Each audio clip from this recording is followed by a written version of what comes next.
ফেসবুকের প্রথম টাকা পেয়ে আমি বাড়িতে এসে মানে বাপের বাড়িতে এসে সবাইকে খাসি মাংস আর ভাত খাওয়ালাম। মানে সবাইকে মানে আমার বাড়িতে যে সমস্ত বাচ্চাগুলো আছে চারপাশে বন্ধু বা বোন যারা আছে ওদেরকেই খাওয়ালাম, ভাইদের। আর দেখো আমি এখন সকাল সকাল স্নান করে রেডি হয়ে গেছি রান্না করার জন্য। মাকে হেল্প করব, মাও রান্না করবে আমিও রান্না করব, তার জন্য আমরা এখন রেডি হয়ে গেছি। আর দেখো এখানে দিয়ে পেছন দিয়ে আমার ভাই যাচ্ছিল আসছিল, কারণ আমি ভিডিও করছিলাম তার জন্যে। আর এখানে আলু, মাংসের আলু কেটে রাখা আছে, আর এখানে আলু ভাজার আলু, আর এখানে ভাত রান্না হচ্ছিল। আর এই কড়াইতে আমি মুরগির মাংস রান্না করব, কারণ ভাই আর মা মুরগির মাংস মানে খাসির মাংস খায় না, তার জন্য। আর এখানে মা অনেক কিছু কাজবাজ করছিল। আর আমি প্রেসার কুকারে প্রথমে খাসির মাংসটা সেদ্ধ করে রেখেছিলাম, নাহলে অনেক দেরি হয়ে যায় রান্না করতে আর কি। আর আজকে সকাল থেকে প্রচণ্ড গরম ছিল, মানে অসহ্যকর একটা গরম ছিল। তো আমি ভাবছিলাম যদি বৃষ্টিটা হয়ে যায় তাহলে মাংসটা খেতে ভালো হবে।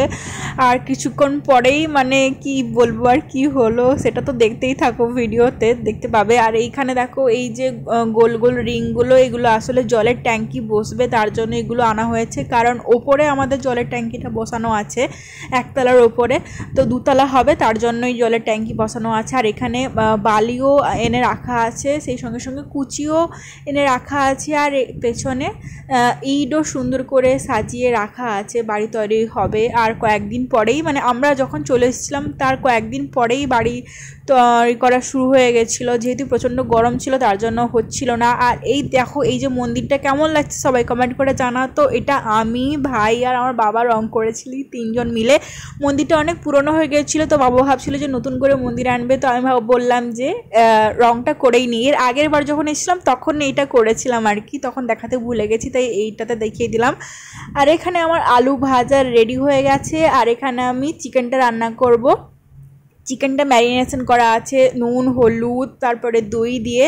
এরপর চিকেনটাকে এখানে আমি অল্প একটু ফ্রাই করে নিব, যাতে চিকেনের যে জলটা বা আঁচটে গন্ধটা যাতে ভালোভাবে একদম চলে যায়। এটা মা স্পেশালি এরকমভাবে রান্না করে, সো মা বলেছিল প্রথমে এখানে করে নিতে। আর দেখো রান্না করতে করতে এখানে বৃষ্টি শুরু হয়ে গেছিলো, কি আর বলবো। মানে যেখানে রান্না হচ্ছিল, মা যেখানে রান্না করছিল বাইরে, ওখানে চাল থেকে মানে টপ টপ করে বৃষ্টি পড়ছিল মাংসের কড়াইয়ের মধ্যে।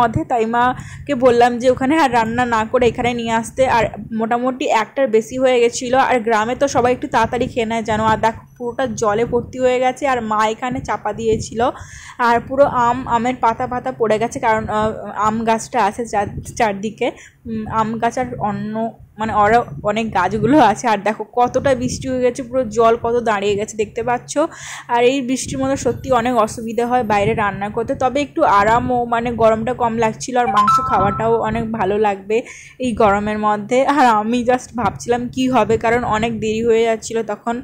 আর গ্যাসে অ্যাকচুয়ালি রান্না করতে দেরি হয়, তবে এটা সেদ্ধ করা ছিল তো তাই মানে অতটা টেনশন হচ্ছিল না। আর এখানে দেখছিলাম যে মাংসটা কেমন হয়েছে আর কি। আর আমার না চর্বি খেতে ভালো লাগে, যদিও চর্বি খাওয়াটা উচিত না, আমি অনেক মোটা হয়ে যাচ্ছি, বাট চর্বি আমার অনেক বেশি ভালো লাগে, তাই একটু খেয়ে নিলাম, একটু জুসটাও ট্রাই করলাম। আর এখানে দেখো সবাই খেতে চলে এসেছিলো একটু পরে, কারণ আমাদের রান্নাবান্না হয়ে গেছিলো। আর এখনও মানে 3 জন আসেনি, বাকি এখানে আমার ভাই বসছিল। আর একে আমার প্রচণ্ড ভালো লাগে, এর নাম আমি গোলু দিয়েছি। এর পাশেই ওর দিদি বসছিল বাড়ির সামনে, আমার বাড়ির সামনে যে গ্রিন কালারের বাড়িটা ওটাই ওদের বাড়ি। আর এ না খুব সুন্দরভাবে গুছিয়ে সব কিছু খায়, আর আমার ভাই একদম ঠিক করে খায় না, সব কিছু ফেলে রেখে যায়। আর এই দেখো এই আর ও মানে 3 জন দেরি করে আসছে। ওর পাশে যে বসছিল লাল শার্ট পরে ওটা ওর ভাই। আর এইখানে হচ্ছে এ আমার ভাই, মানে সম্পর্কে ভাই হয়। আর এখানে তারপরে আমরা সবাই খেতে বসছিলাম, আমার হাজব্যান্ড আর আমি। বাবাকে দেখাইনি, কারণ বাবা জামা পরেছিল না, তার জন্য আমি বাবাকে দেখাচ্ছিলাম না। বাবাকে বলছিলাম যে তুমি এরকমভাবে খাও, তুমি জামা পরোনি তাই তোমাকে দেখাবো না। আর এখানে এটা হচ্ছে আমার ভাতটা এখানে প্রচুর মানে অনেকটাই নিয়ে নিয়েছিলাম, বাড়িতে এলে অনেকটাই ভাত নিয়ে নেওয়া হয়। আর প্রথমে একটু আলু ভাজা দিয়ে, তারপরে একটু শসা দিয়ে, তারপরে একটু মাংসের ঝোল দিয়ে, আর চর্বি দিয়ে খেতে উফ কি দারুণ লাগে, তাই না? কে কে এরকম করে খাও কমেন্ট করে জানিও। আর এই রকমের ভ্লগ যদি তোমাদের ভালো লেগে থাকে ওটা অবশ্যই কমেন্ট করে জানিও। আর এই ভ্লগটা কেমন লাগলো।